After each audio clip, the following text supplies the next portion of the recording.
तो नमस्कार जी। आज का मुद्दा है कि भारत में हेलीकॉप्टर बार बार क्रैश क्यों हो रहे हैं। क्या आपने गौर किया है पिछले कुछ सालों में हेलीकॉप्टर क्रैश के हादसे कुछ ज्यादा ही बढ़ रहे हैं। अब ये हादसे इतने आम हो गए हैं कि कुछ सेकंड हम लोग दुखी होते हैं और उसके बाद हम भूल जाते हैं। लेकिन क्या ये सिर्फ एक दुर्घटना है या फिर इसके पीछे एक सिस्टमेटिक लापरवाही है, पैसे की भूख है या फिर एक सरकारी सुस्ती है?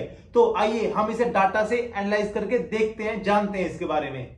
अभी 2025 की गर्मियों में केदारनाथ की यात्रा के दौरान एक हेलीकॉप्टर क्रैश हुआ है। हजारों यात्री हर साल हेली सर्विस का इस्तेमाल करते हैं क्योंकि पहाड़ों में चलना हर किसी की बस की बात नहीं होती है। लेकिन क्या आप जानते हैं केदारनाथ में पिछले 10 सालों में 6 से अधिक हेलीकॉप्टर क्रैश हो चुके हैं। और सिर्फ केदारनाथ ही नहीं, 2022 में भारत के पहले सीडीएस जनरल बिपिन रावत का हेलीकॉप्टर क्रैश हुआ और 2011 से 2024 के बीच में 80 से अधिक हेलीकॉप्टर क्रैश हो चुके हैं। तो अब सवाल ये उठता है कि हेलीकॉप्टर से उड़ना खतरनाक है या फिर हम उसे खतरनाक बना रहे हैं। आइए कि जानते हैं कि इन हादसों के पीछे असली कारण क्या है। पुराने और खराब हेलीकॉप्टर। कुछ प्राइवेट कंपनीज ऐसी है जो केदारनाथ जैसे तीर्थ स्थलों पर अपनी सर्विस चला रही है, लेकिन वो पुराने मॉडल के हेलीकॉप्टर्स यूज करती है। इनकी कंडीशंस खराब होती है, इनकी मेंटेनेंस रिपोर्ट सिर्फ कागजों में होती है, असलियत में नहीं होती है। और दूसरा पॉइंट है लो ट्रेनिंग और ओवरवर्क्ड पायलट को अक्सर एक ही दिन में 10 से 12 बार उड़ाने को कहा जाता है, जिससे कि वो लोग थक जाते हैं और ह्यूमन एरर आता है। बिकॉज एविएशन में थकान सबसे बड़ा कारण होता है क्रैशेस का। वेदर वार्निंग सिस्टम की कमी, पहाड़ी इलाकों में मौसम मिनटों में बदल जाता है,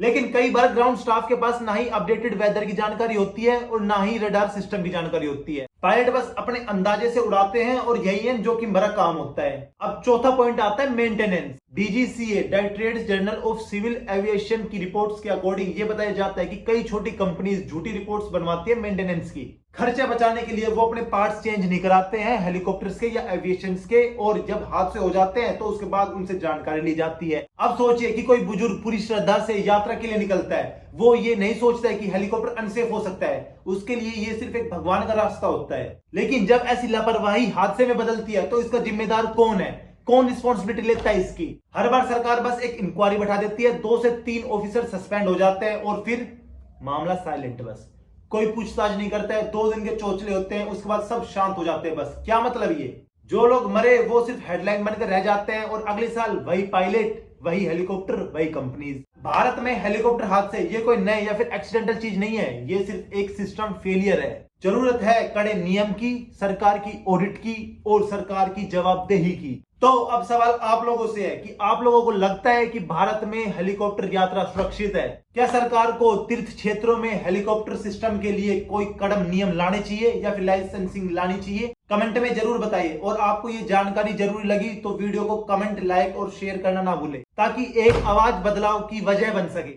जय हिंद, जय भारत।